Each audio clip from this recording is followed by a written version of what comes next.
recording now?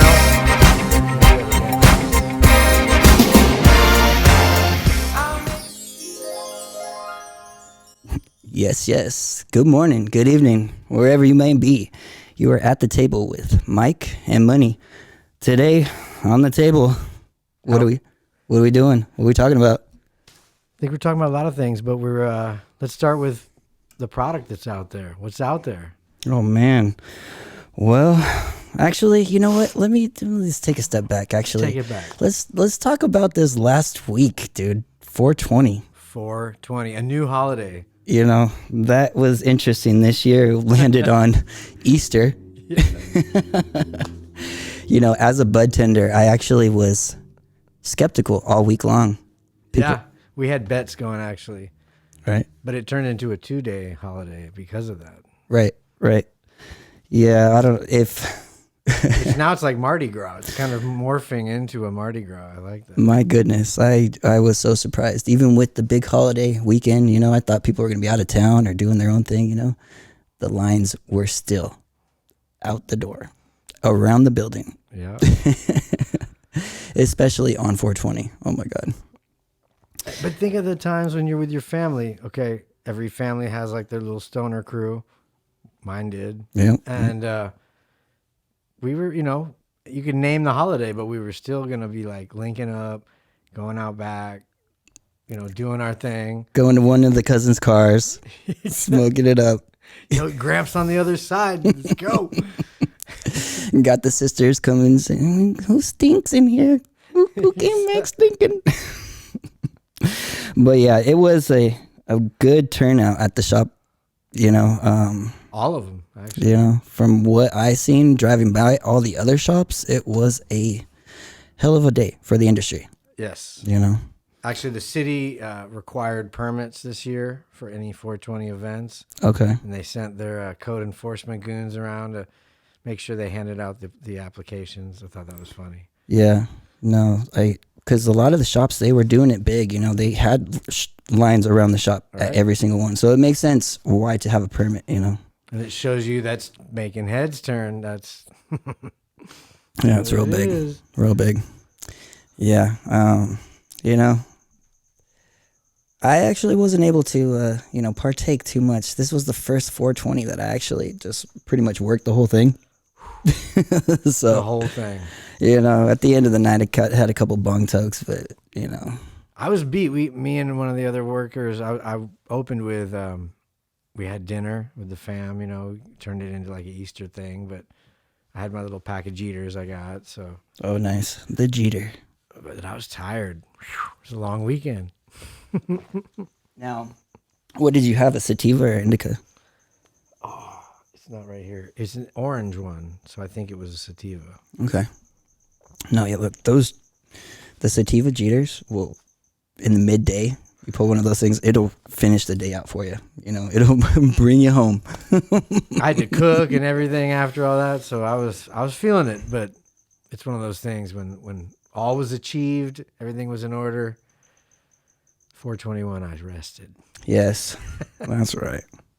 Man, it was a very nice one. But and then on that too, the the Monday after, I was sore because, bro, we had the sale going 2 days in a row, 50% off. So these legs were done, you know. So I really needed my buddies. And so what brings me to my next point is Buddies, one of the cleanest, you know, most well known for wellness product out there right now. And I am a daily user, especially when it comes to those days where I put in hard work on the legs and, you know, the body really needs it. And they have more than just one type of product, right? They have a whole spectrum of. Yeah. They have, you know, wax. They have their lotions. They have their pills. You know, they have a few other items, which is tinctures and things like that. So, which I'm really excited about, you know, my experiences with marijuana, and throughout the years, I've been able to, learn a lot about the healing aspects of it, with CBD and THC together and taking it orally, So the CBD, it's one of those things that you don't feel right away. And it's interesting how the body reacts to it to every single person, But for me personally, I find comfort in my my strained areas like the back, the lower back, the knees, and things like that. Within taking 20 minutes after taking that pill, and I'm talking about the little capsules here, and it's primarily CBD and a little bit of THC. I do that during the day so that way I can still function and move through my day. But it relieves the pressure, and I'm able to move freely. It doesn't take away the pain, but it allows my body to actually keep on going and get through the day, when it's really needed. Which we have cannabinoid receptors in our brains, right? And when you take a vitamin, not necessarily are you like, whoa, bro, I'm all jacked on some vitamin, B right now or whatever you just took, but it's there. And I know even like echinacea works the same way. It doesn't work unless you're taking it and it's in you. And you think about inflammation being a thing, and what I can understand about CBDs, CBNs, and the like is that it's more on the vitamin end of things. Because we were talking about, I did a video once where they were, how you juice wheatgrass? They were doing that with the water leaves of the plant. Mm-hmm. And it's badass. You get this little juice and you put lemon on it and the shit turns purple. It's really cool. And we should actually do that. Yeah. But it's the same thing. And I believe you're getting more of those. THC is a result of the trichomes and other parts of the flower, but if you're utilizing things like the water leaves, the full spectrum, yes, then it's a vitamin thing more than it's like a psychoactive thing per se. Correct. Yeah, for sure. And the body reacts in a lot of different ways to it. Me personally, I've noticed, especially when I take it every single day for like a full week or 2 weeks. Me personally, I don't even know when's the last time I didn't take it, because I work, jiu-jitsu, all the above, and the body really appreciates CBD. So, that being said, the hair, the nails, everything just grows in like extra thick. That's cool. I'm actually having to trim my nails, a lot more frequently. So as I can tell, the body can tell, the skin, it's a wonderful plant, and all the aspects around it. So that's one of the companies and that I really appreciate and really push out there to everyone to honestly look into. And even if you are a little bit scared of the THC aspect and getting so stoned, there are other aspects of it, and taking a risk and, making sure you're in the right area. Definitely don't be at work and trying your first CBD and THC pill, definitely be at home in the comfort of your own home. Be smart. Okay. The number one time or stories that I keep hearing where you have like an older uncle, older aunt, very anti-marijuana. So they're they've been there that way their whole life. And yet I remember one guy's uncle had really bad arthritis. And the cream, okay, he started using this cream and was like, holy shit, this works. Yeah. That moment, ba-boom, Yep. that's the moment when the conversion will happen and they understand, okay, I was taught that this was like a narcotic growing up. That one puff of this and I'm going to be robbing banks and fucking running down the street naked, when it's not. There's like another part of it, the inflammation, the part that literally ever since they've been able to, lift that taboo of it, just buying weed, because that's all people are able to really do before. Yeah. So I've seen concentrates exist because trim used to just be garbage. And then all of a sudden it was like, no, man, we got use for it. Use for all of this. Yeah. Oh, yeah. My, thankfully I was blessed, to have one of the aunts that I have. She introduced me to taking tinctures a long time ago. And, I've noticed tremendously on the hands and the arthritis alone. I've worked since, a young age, 14, 15 years old, with my hands, cutting saws or drills or whatnot. So these suckers are sore. And this lotion right here, it's got CBD, THC, and it helps. Honestly, there's nights where I wake up and the hands are like, brother, I got you there. mm-hmm. I even got the one now where this finger is colder than the others. It's a certain type of arthritis, but hands I've used my whole life. And it's actually with jiu-jitsu, working on grips was cool because I was like, okay, this is really gnarly, but at the same time, this right here, and embracing this for now till I'm a really old dude, because my dad had diabetes, right? And he had neuropathy where all the muscles in his hand were deteriorating. And he used to play guitar and all this stuff. He was a builder, wood guy, and he just slowly couldn't do guitar, so he'd play bass. And then when that couldn't, and it was sad, but in a way, I wonder if he was like super hyper overworking out. And people with conditions like diabetes that have side effects like neuropathy and stuff, you have to fight it. You have to, I mean, it's going to do what it does anyway. And he lived, I think, pretty long, considering he was like 21 when he was diagnosed. So, but yeah. Man, interesting. To be so young. But taking care of your muscles and understanding that even at an older age, we still need our we still need to, quote unquote, be building muscle, because right. That's exactly what CBD is not the thing that's going to, you start using it and, oh my God, I can use my hands again. But you have to be able to use it as a recovery, treat what's going on and then rebuild, and that's the whole thing about it. It's inflammation, generally, all things cannabis. But look at in the health world, all things of disease and disorder are always usually around inflammation. Yeah. Virus causing inflammation. It's you just hear it over and over again, and it's like, okay, we need to figure out how to make our bodies run like a really nice machine. That's like some oil additive. Yeah. We're off to go. Yeah.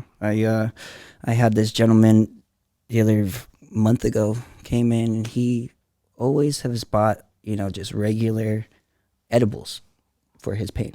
And nobody ever took the time to say, hey, what are you trying to treat here?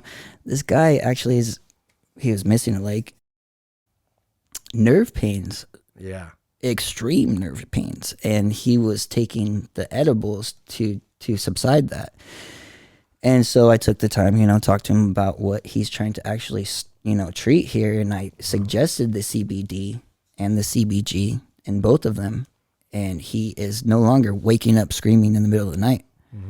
So it does wonders for the nerve system, inflammation, the list goes on, Big time. So it's just, it's a wonderful company. We got this cream here. This cream right here is the 1-to-1 CBD, 500 milligrams CBD and 500 milligrams THC. This cream right here I use religiously, and I've suggested this to non-marijuana users who looked at marijuana as like, oh no, I'll never do anything like that, and this changed their mind. You will not get high off of this. A little bit will be in your bloodstream, so you will have it if you are gonna drug test. So if you are gonna be drug test, unfortunately you will not be able to take this because it's gonna show up, and I've talked to actually an officer that he knows of somebody who got let go because they were using cream. And that's, unfortunately. So keep that in mind when you are researching and wanting to use this. But, if you do not get drug tests and, for your work or for your employment, this is definitely something to look into and try out, because it will help you. And that's what we're all here for, is, trying to get to the next day, and so that's it's getting better too, the laws, but obviously we are at a place where that's extremely important to consider when you're going down this path. Right. So that's what, that's what that one is. That's the fire ice. I'm going to have some samples for you too, so I'm going to definitely leave those next week. But the 30-to-1 30 milligrams CBD and 1 milligram THC. This right here, to me, I don't feel high.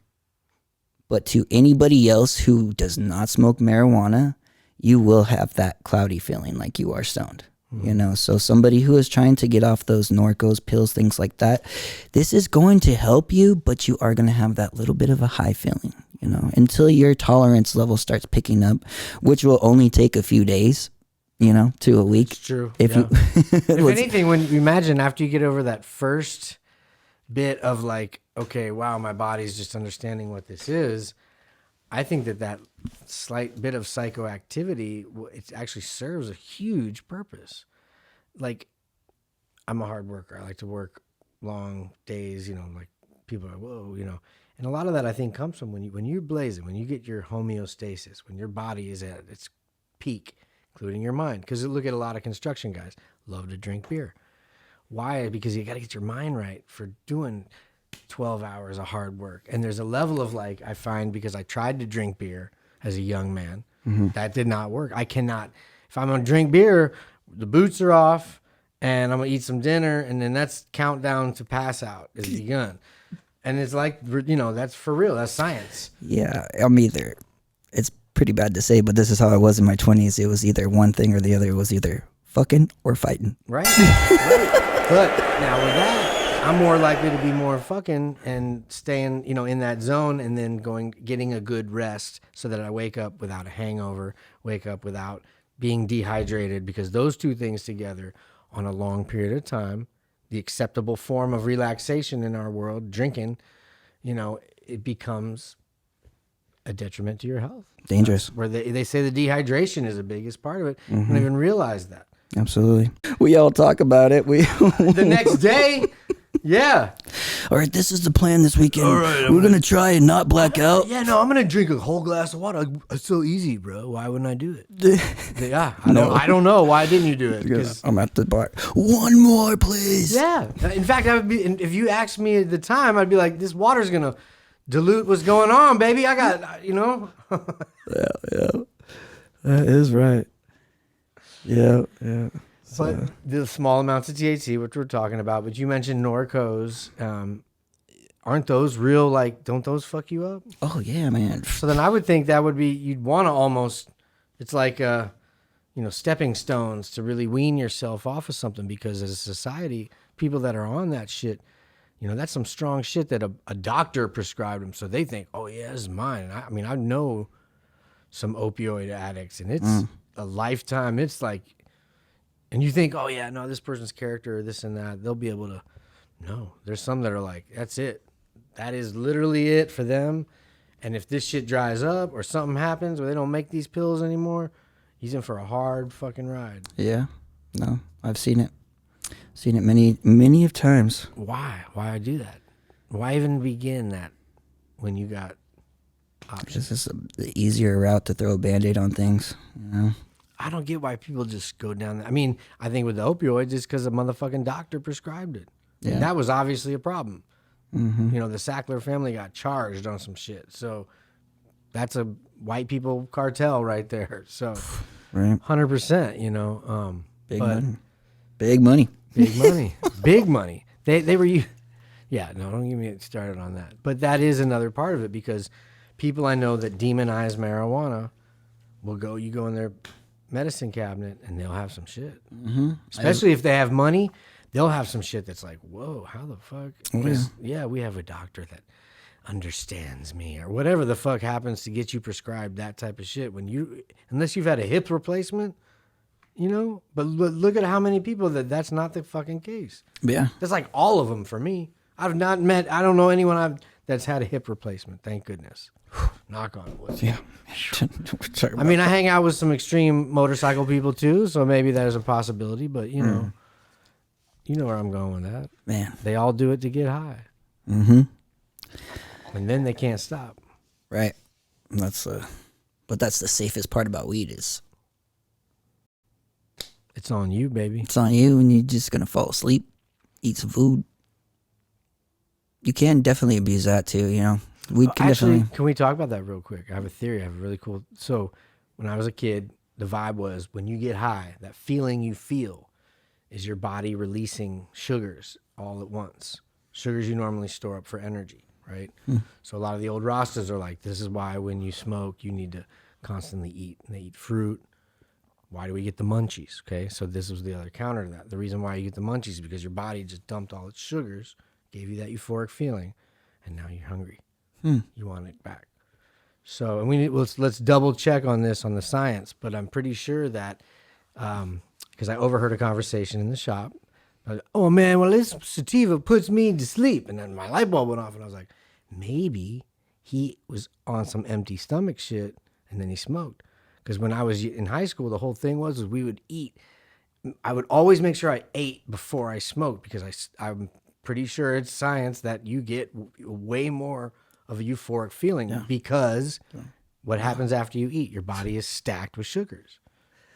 It's crazy that we're talking about this because growing up, This is why we do this. It always blew my mind, because I've been always pretty thin, and I've smoked weed since I was 15 years old. So we're very same, same. So I've always felt like somehow marijuana, and I didn't even know about this, but I knew it, that marijuana was actually, it helped my system fucking wound up, get going, You ready for this? When my dad got busted, which caused us to leave Florida and move to Wisconsin, he was on probation for 2 years. And in that 2 years, the motherfucker gained like 50 pounds. And he was a skinny, 6'4", skinny dude his whole life. As far as I know, he was diagnosed with diabetes at 21 in the Army during the Vietnam War. And he was smoking at that time. And he continued to smoke at that time up until him getting busted. And we used to joke like, yes, man, it is the real Rasta weight loss program. I mean, and there's big ass Rastas too. So I think when it does come down to metabolism. However, what you're saying, I've thought as myself, and I saw that with my dad, like he gained the kind of weight where your head gets bigger. Like that, like you gaining. It's not like you just like me. I just got this belly that's popping up out of nowhere. But he gained weight, and it was like, whoa. It was clearly a marijuana thing because he was, he couldn't smoke at all. He had to pee. Yeah. And this was like the 90s. It was hardcore. It was Florida. It was a big deal. That's right. So like, there's something. That's funny to too that. Because I could show you pictures of it was when me and my wife were like first dating and like getting ready for like, I think we were first dating, and I was drinking a lot more liquor, not smoking a lot. Actually, because I was hanging out with her more often. She didn't smoke weed, So you could see in the pictures, like, bloated. I'm chubby. Bloated. Hashtag bloated. That's what it is. Like it is. But now, like, I haven't, especially, since I lost my dad 3 years ago, I honestly only drink on celebrations and things like that. So it's, when I drink wine, and I've noticed that was a difference too, because in the slightly stupid days, it's vodka, Jägermeister, beer, Red Bull. There was beers, and it was always like end of the night. You'd be like, just better than a water, I guess. But yeah. I like carbonated things. Oh yeah, but I don't like beer. A lot of beer. Like I lived in Boston. When I lived in Boston, I loved to have me a pint of Guinness. And that was a lot of fun. And I'll do that. I could do that once a week, and not, but it's the guys that are drinking the case of Modelo's. I hate to say it, every day, unless you're countering that somehow. Isn't it like it's just drinking bread basically? Yeah. And they taste so good when they're freezing cold. When you're hard working, you're like, the Tecate's in a can. I don't even know how I did those days, but and that's the thing. Like, go back to that. If I have a tool belt on, the second I'm cracking that beer, I'm like, yeah. But I could be up on a ladder with you, and you could bust out a little Jeter. We take 5, smoke that, and I mean dangerous like power. I'm gonna be good to go. I'm gonna go another 6 hours, not tripping a fucking beat. Man, yeah. One of my best friends and he had a fencing company for a few years there, and we fucking dab right before we get going and puts us in the zone and fucking boom, boom, boom. Take a lunch break and take another dab and it puts you in the zone. And, you know, at the end of the day, you're ready to fucking knock out, you know? But you've achieved your goals. Yeah. You're getting your paid, you know. That's right. You're stimulating your appetite in that way, you know. I think so. Because I've been on jobs where they doing other things and motherfuckers aren't eating. They're not hydrating. At the end of the week, you're fucking... It's not lasting, yeah. And there's a lot more arguments and discord. Fights on the job site. That's always a blood sugar thing. Man. You're not mad. You're just hungry. Hangry. I'm going to bust out some CBX right here. Well, now I see that the box is quite a box. My goodness. Yeah, check that bad boy out. Jesus. The packaging in this industry is... Yeah, now I usually cannot... Personal reasons, I cannot pick up CBX. Can they see this? It's like it unfolds. It's just love, you know? Yeah, flower, yeah. I'm so bored. I'm gonna give my glass. Wow. Yeah, this is the green crack. I actually got for free at the CBX Bud Tender Appreciation Party. There was a dancehall artist in New York City. I won't name any names, but he had an album where the intro, it was all, what is this green crack, man? He was all really mad that, because crack is really bad, you know, the actual crack. Right. And that's the point he was making. But I can't smoke this green crack. And you know what? There's another issue, and we should talk about this a lot here, and I want people to challenge us on this, is I've been hearing where the people are like, oh, marijuana now is so much stronger than it was. I don't think that's true. I beg to differ. I don't think that's true at all. I beg to differ. I think that's one of the most stupid things. And I also heard a similar argument in a different circle that they were trying to hawk these like life vitamins, you know, that you know aren't fucking shit. And one of the arguments was, well, an orange today isn't what an orange was 50 years ago. And I'm like, that is the most stupid. I hope an orange tree falls on you for saying that, because you know what I mean? Like, that's disrespectful to the tree. It is, because it's idiotic for humans. We play God way too much. We think we are, you know, just go with the flow. Like, again, like marijuana. I've been arguing my whole life. I'm like, well, it just grows out the damn ground, and what you drink every night, yeah, you know, at least allow them to coexist.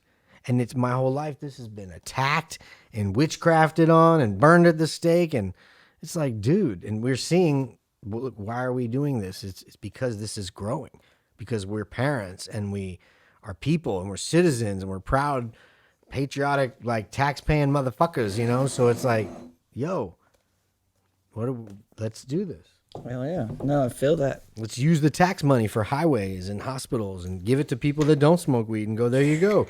Man. Will you shut up now? Man, this fucking the best thing about it. And it's all good. That's the thing. We need to construct. I think we're so stuck on this world is ending phase when it's like, why don't we try growing a new pyramid right now? Why don't we try doing some epic Gardens of Babylon type thing, you know? Actually, as far as I know, that greenhouse had every plant on Earth in it, you know, and let's try and do something like that. Yeah. And it's weird because we got this really cool technology, and yet it seems like I don't know what point we're trying to make, because you know after too much fighting, everybody's like, "Yo, man, no more." Like, you know, and it's like we can finally do something else. Will we ever get to that point?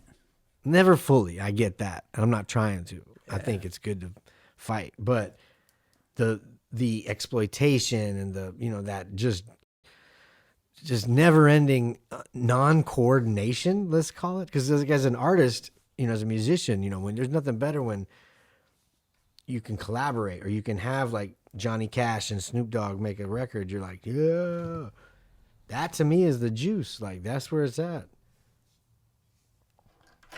That's right. And everybody loves this brand, Hair Bloom. Yeah, that's their... the green crack. And it looks like it. I remember it was always real like light colored. Mm-hmm. We need one of those. Green crack. I remember back in the day, the Cottonmouth Kings. That's when we first heard from it, you know. We got it. We're like, oh boy, some stinky. But it is that real sativa. Oh yeah, Clean. it will get the mind going. It'll set the pace for the day, is what I like to say. You know.